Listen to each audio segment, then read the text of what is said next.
Callum Costello asks from Facebook, Callum asks, who has been the standout player of the World Cup from your perspective? Scott, any standout players so far that you've seen?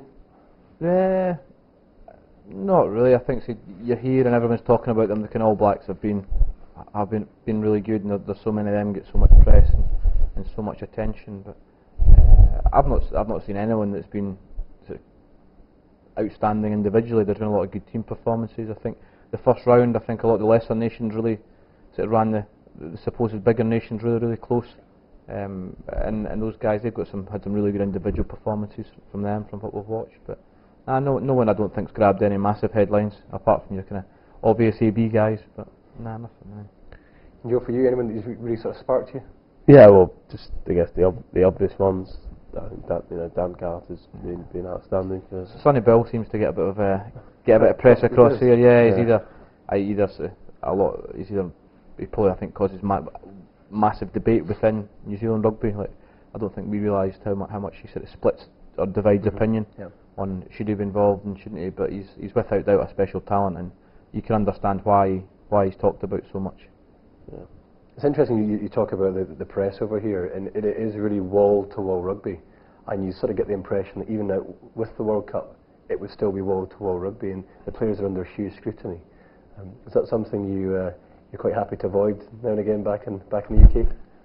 It's really good. Like it's passionate. It shows that the public care, the fans care, but like there's so many. I think pretty much the whole country knows what's going on, and there's no other really competing sports. I think in the winter, I think there's very much rugby and cricket nation, so they don't really contest against each other. And I was amazed down in Invercargill. You're kind of flicking through the television, and there's just like hours and hours of like sort of New Zealand. That would even be Southland. That's sort of club rugby being shown. They are people talk about it, but rugby mad. Obviously in Scotland there's various things. I've got football will be your main thing that kind of rugby's competing against for audience and support. But over here it seems to be very much rugby. There's a really interesting thing that happened at the training ground recently down in Lower Hutt when you guys were training in the background. A small school of primary school kids came to the gates and started singing. They learned Loch Lomond and started singing Loch Lomond, and we brought them in to meet the players after training. That just shows you the depth and the level of love I think there is for rugby in this country. And would you like to see that sort of thing back home in Scotland, Joe? That Scotland grips itself? It would be amazing. And obviously before we went off, we were training obviously in Glasgow, and there was 1,500 kids turned up to watch the session, and it just shows you the potential that there is there. And just walking around Glasgow in the day, people wishing us well, and I felt like people were really getting behind us, and so I guess it's a fantastic thing to have. And just turning to Argentina and the game last night, Fraser Balhari asks, how confident were the squad ahead of the Argentina game? Because we had 2 back-to-back wins, and we had a number of wins on the trot prior to that. How confident were we going into last night's game? I think we weren't involved, and you get over the disappointment of not being involved, but you can probably sit back and you're very privileged that you're part of the squad, but you're not focusing solely on the game. So I watched the guys leave the hotel yesterday before the game, and obviously the result of the game didn't go our way, but that's probably the most prepared and most confident I've seen the squad of players. Andy made some tough decisions selection-wise. It's always going to be tough when you've got 30 and you have to pick a 22. And everyone that was there that was focused, and they were just determined to do it for the 30. Because there was 8 guys that missed out. And similar, we talk about it's quite repetitive about doing it for your friends and your family and the supporters and things. But it's not just words. I think it's genuinely meant, and that's why it's probably so hard. The result is so hard to take. It's not just about the individual and the 15 that played. It's about everyone.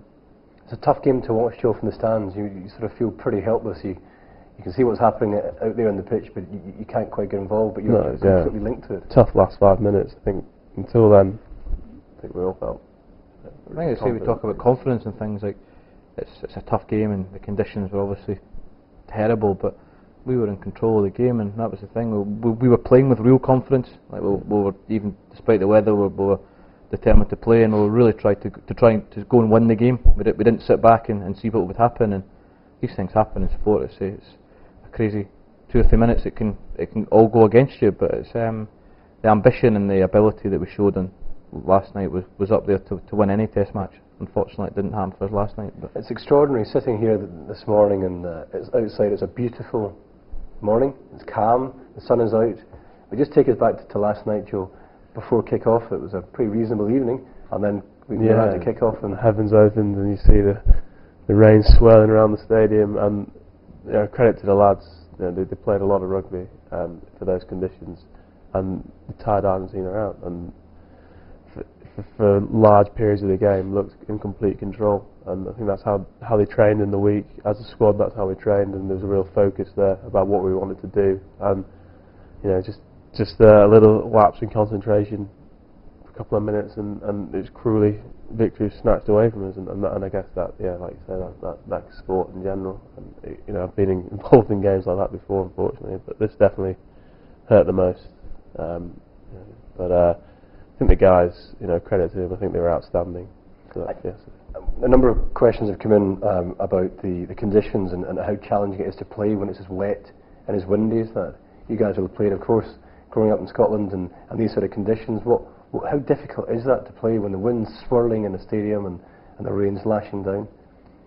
It makes it really hard. I think people talk about doing the basics in rugby, and I think that probably makes the basics the hardest thing. You're catching and passing, and your ball presentation. There's just little things that is hard enough skill at times when put under pressure in the kind of international environment. But things like that can make it that a little bit harder. But like when you watch the game, and guys will come in this morning and watch the games on the laptops and do their analysis. Our ambition and the way we went and tried to play the game in those conditions with first class. Yeah, there was mistakes in there, and that's what does lead to the end result. But we went out there with a real positive mindset to try and win the game, and unfortunately, it didn't really stick for us. But we showed some real ability out there. There was some great determination, and that's something you can never question about this squad. They were absolutely ferocious in the tackle and ferocious going forward, and I think shipping the ball wide, we tried that a lot last night, and maybe a thought or two, Joe, about the backs and how well they played given the conditions. Yeah, well, I think the half-backs kind of really set the platform for us to play some rugby, and so Rory was nominated as man of the match. I think he had a great game. Just giving the guy, and there wasn't Argentina defend well, and they compete hard on the ball, and they try and spoil it for you. And all things considered, I think we were very happy with the attack last night, with the conditions as well. And there's a lot of dangerous runners. I mean, Max Evans had a stormer. He's constantly breaking tackles and offloading. Obviously, you got Sean, the two wingers working so hard, giving the halfbacks options. And I think we dealt well with the high ball, which was thrown our way a lot in those conditions.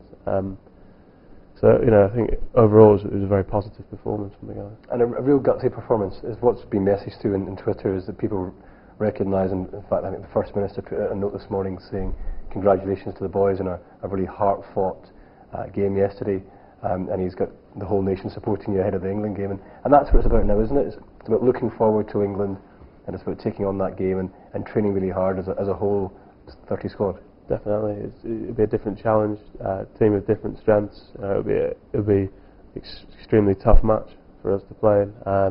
But yeah, that's what we've got to do. We've got to focus, and I think we ran them very close in the Six Nations, and we were really unlucky. And form doesn't really count for much in these games. So we're just we're going to be really concentrating on how to unlock the defence and how to keep them out. One of the questions that came in last night following the game was from Dorothy McLean, and Dorothy asks, with goal kickers struggling in the tournament, do you think the World Cup officials should do more to get the crowd to be more respectful during the kicking? And that was sort of evident last night through both sets of teams when they were kicking. There was a lot of noise in the background. Or do you sort of see that's part and parcel of international rugby? Different countries have different ways of expressing themselves. Yeah, I think that's part and parcel. I think so. Yeah. Probably myself and Joe have not got much experience in such matters, but it's part and parcel of it. I think, and it's almost a tit for tat a little bit. If whoever takes the first kick and there's a little bit of noise and it does build, and speaking to Mossy, he's probably the one that would would be ideal to answer the question whether he likes it or doesn't like it, but it leads to pressure and intensity and performing when that's on, and that's part and parcel of playing at a World Cup and playing it on playing at a bigger stage. Well, where I used to play at Northampton, there was always a deathly silence when someone was taking a kick, and guys used to think that was more off-putting. Is that right? You could hear a pin drop, and so I think every kicker's probably got their own preferences. Certainly when we've spoken to Mossy is clearly just in the zone, and you sort of slightly feel if bombs were going off around him, that really wouldn't affect him. And I think Jacko demonstrated that last night just before half-time. Yeah. What a wonderful kick that was, under huge pressure with a huge amount of noise, and that takes some composure, Joe, doesn't it? Yeah, it was a good strike, and similarly the drop goal that he hit in the second half. It was looking like one of those days at that point, and the whole leading the attack. I mean, obviously had a lot of pressure on his shoulders, big game, young fly half, and I felt like he really stepped up to the plate.